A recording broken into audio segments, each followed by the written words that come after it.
If your mind took instructions from you, would you create anxiety? Just do the simple sadhana, all of you. You can't do any other yoga. This much you can do, isn't it? You will see half your anxiety will start settling down because essentially the conflict is, there are two dimensions within you.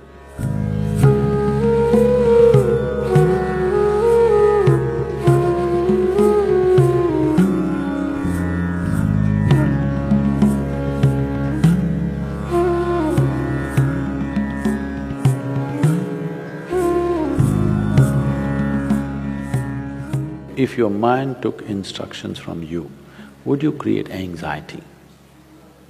No. So don't look for answers elsewhere. It is just that your own physiology and your psychological patterns not taking instructions from you. So you said so many things, I try, whatever these big words are floating all over California particularly, about surrendering to it, about letting it go, about… Not for one person has such a thing worked, ever. Has it, I'm asking you? You have anxiety, try to let it go. Does it go? Even a damn flu doesn't go. Yes or no? Even a simple cold does not go, you say go, does it go? So, let's not get into this fanciful states of surrendering, these are all words thrown around. Nobody knows what is surrender. Because when it happens, you will not know it has happened. You can't do it, I surrendered. How's that possible? So, leaving those things, essentially, as I said, you have not read the user's manual of how this works. We need to pay attention to this. The system is made in such a way, if you hold your hand like this, it'll work one way.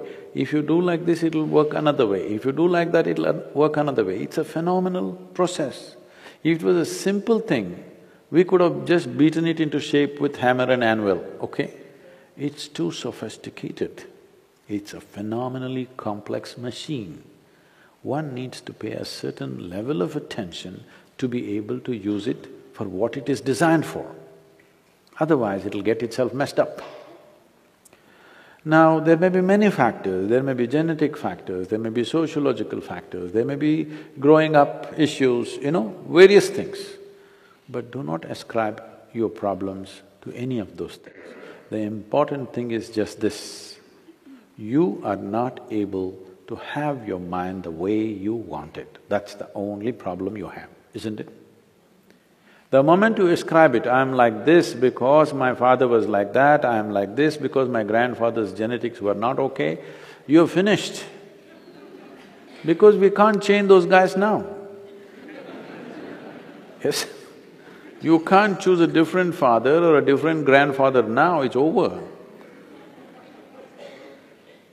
But you can transform this. You must understand, still it doesn't matter you have anxiety disorder. Still, if you put a piece of carrot, there is an intelligence here which can transform a carrot into a human being. That means every day a new body is being manufactured within you, isn't it? In parts, a new human being is manufactured every day. When the very source of creation is functioning within you and a new human being is constantly being created, if you take little charge of that, you can create an entire new physiological and psychological process. This happened to us some time ago. Last year, we were trekking in Tibet. I was in a tent, I was doing some work and another person was cutting an apple. One of these porcelain knives these days. So the other person around says to this person, "It's a very sharp knife, be careful." It irritates me a bit. I look like this because he's a grown man. If it's a child, it's different. Then we have to watch how he uses the knife. It's a full-grown man. And a knife is supposed to be sharp. If it's not sharp, why do you call it a knife?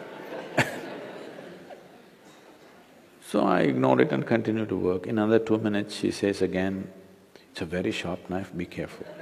I said, "Come on, he's a full-grown man, leave him alone, he knows how to use this knife. This stupid knife can't he handle? It's not some earth-moving machinery or spacecraft or something that he doesn't know how to handle. It's a knife." She says, "No, Sadhguru, it's a very sharp knife." All right.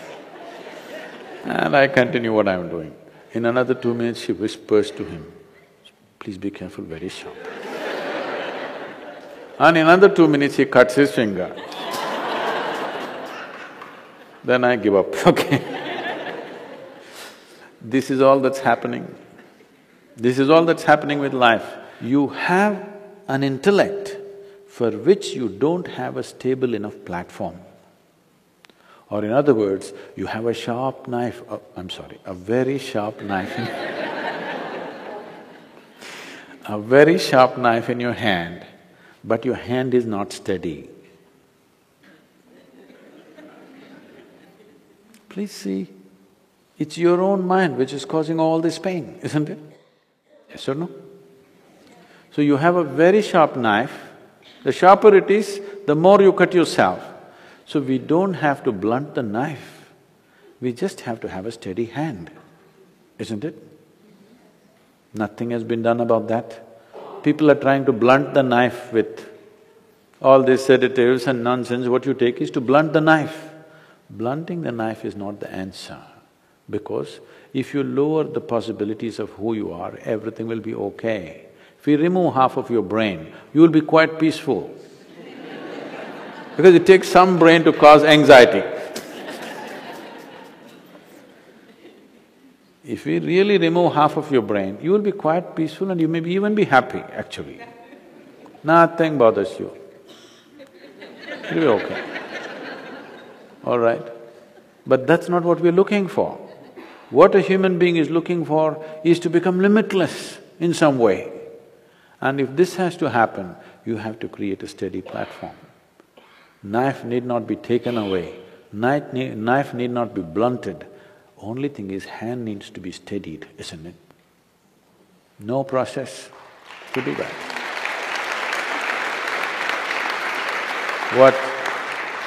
What inner engineering means, what yoga means is just this. When I say yoga, being in California, don't imagine all those impossible postures. Yoga does not mean postures, yoga means union, okay?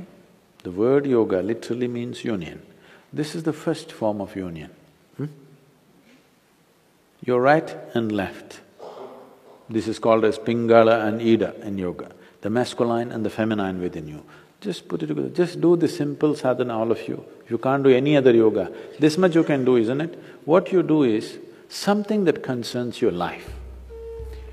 It could be the sun coming up. Sun is coming up. Without sun coming up, you wouldn't exist on this planet, isn't it? The warmth of life is going on within you only because the sun comes up.